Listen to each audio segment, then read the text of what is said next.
Brasília, né, falando de política brasileira, que nessa terça-feira vai ser retomado o julgamento que pode tornar o ex-governador de Roraima, o Antônio Denário, inelegível para disputar justamente as eleições de outubro de 2026.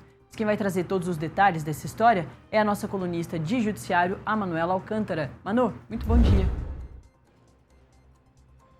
Bom dia, Nath. Bom dia a todos que nos assistem. Pois é, Nath, chegamos em ano eleitoral sem resolver um caso aí que foi apontado nas eleições de 2022. Esse caso chegou ao TSE em 2024, depois que Denário e o vice dele, Damião, eles foram caçados no TRE do Rio de Janeiro aí por diversas vezes. Esse caso aí que acusa o ex-governador de Roraima, né, Antônio Denário, e o atual governador, porque Edilson Damião era vice de Denário, quando Denário deixa agora em março o caso para poder concorrer ao Senado nas eleições de outubro, Damião vira governador. Então, esse caso, é analisado abuso de poder nas eleições de 2022. Do que os dois são acusados, Nath?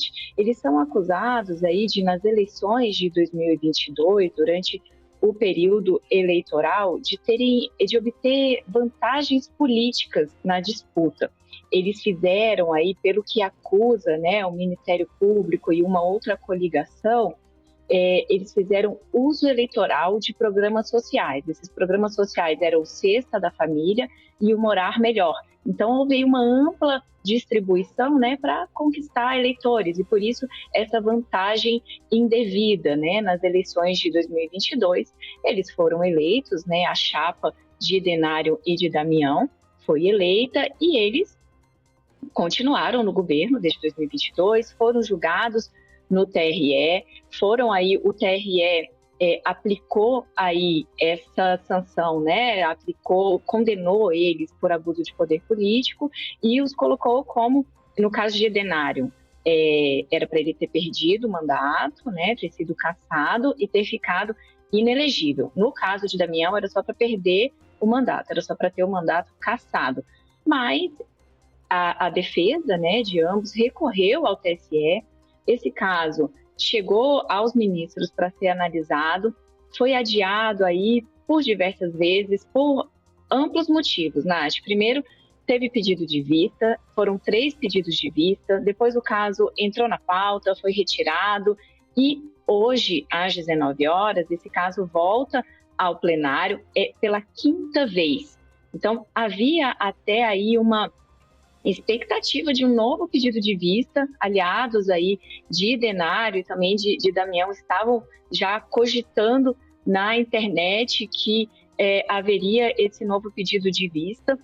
Então, um presidente de um partido lá do Rio foi até o TSE, entrou com uma representação pedindo para que esse julgamento não seja adiado novamente, não seja paralisado novamente, porque ele alega que isso tem sido muito nocivo para o Estado, né? Assim, essa insegurança jurídica de saber quem vai governar, quem não vai. Como é que está o tabuleiro político hoje, Nath? Denário governou o Estado durante todo esse período, enquanto o processo corria no TSE. Agora, em março, ele foi para o Partido Republicanos e é pré-candidato ao Senado da República, até o momento. Né? A gente tem que esperar aí o julgamento para ver se ele fica inelegível, se não fica, se ele vai poder, de fato, registrar a candidatura, ele pode, mas ele vai poder concorrer ao cargo de senador da República. E também, Edilson Damião, hoje, ele é o governador do estado. Quando sai Denário, entra o Damião, ele é o governador de Roraima, e ele também é o candidato do União Brasil, pré-candidato do União Brasil, ao governo do estado. Esse julgamento pode mudar aí completamente esse tabuleiro, né? Tanto 2 cargos majoritários, tanto do Senado quanto do governo de Roraima. Ô, Manu, você começou falando sobre o quanto esse julgamento foi adiado, o processo todo demorou, e a gente recentemente viu isso acontecer também, por exemplo, com o Cláudio Castro, né? O governador ex do Rio de Janeiro, também, ele não teve o mandato cassado, mas ele está inelegível. E o processo demorou bastante, era um processo lá de 2022, do processo eleitoral dele de 2022, e que só foi ter uma resolução agora, prestes a ter uma nova eleição. E aí, no caso do Rio de Janeiro, ainda tem aquele caos de não ter ninguém na linha sucessória, enfim, né? Essa crise do Cláudio Castro leva a outra. Mas acho que é interessante a gente fazer esses paralelos para quem está nos acompanhando entender que essa lentidão da justiça eleitoral é histórica, né? Isso acontece vira e mexe.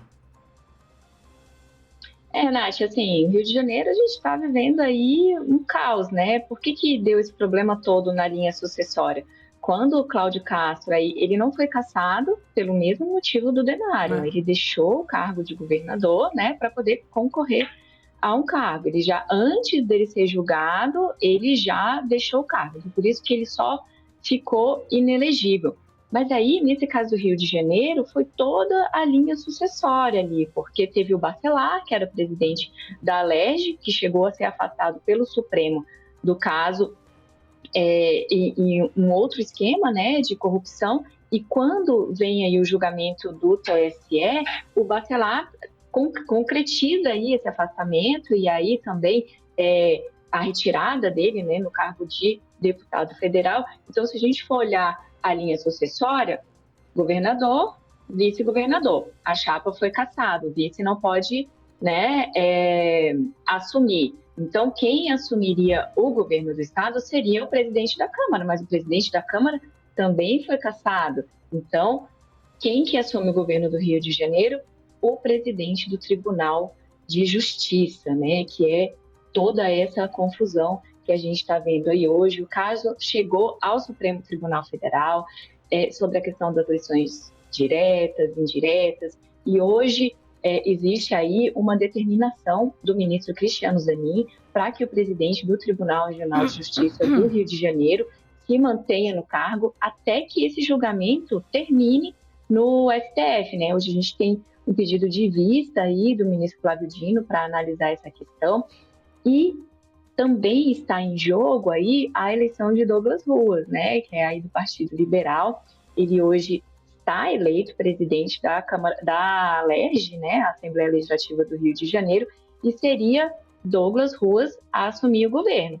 Mas hoje o governador do Rio de Janeiro está, né, presente, o presidente do Tribunal Regional de Justiça do Rio de Janeiro, justamente por esse imbróglio todo. O governador se manteve no cargo durante todo o mandato, o vice, e aí também com o envolvimento do presidente da Alerj.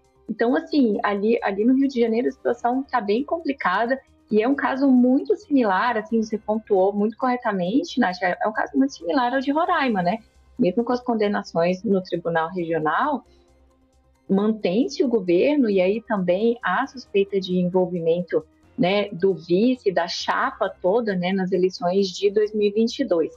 Aí aqui, Nath, nesse caso de Roraima, fazer uma ressalva que tem 3 votos, né, são 7 ministros no TSE, tem 3 votos para inelegibilidade de Denário, só que quando a gente fala de Edilson Damião, a gente tem 2 votos só para cassação, e o ministro Cássio Nunes Marques, ele divergiu do voto da relatora do caso, a ministra Isabel Galotti, e falou que Damião não deveria ser cassado. E foi aí que a ministra Estela Aranha fez um novo pedido de vista para analisar, né, porque já que tinha um voto diferente aí, ela pediu para analisar, e hoje no TSE ela volta com esse voto vista, né, já comentando o voto do ministro Cássio. Então, a gente tem aí já um voto divergente que pode ainda manter Damião no cargo.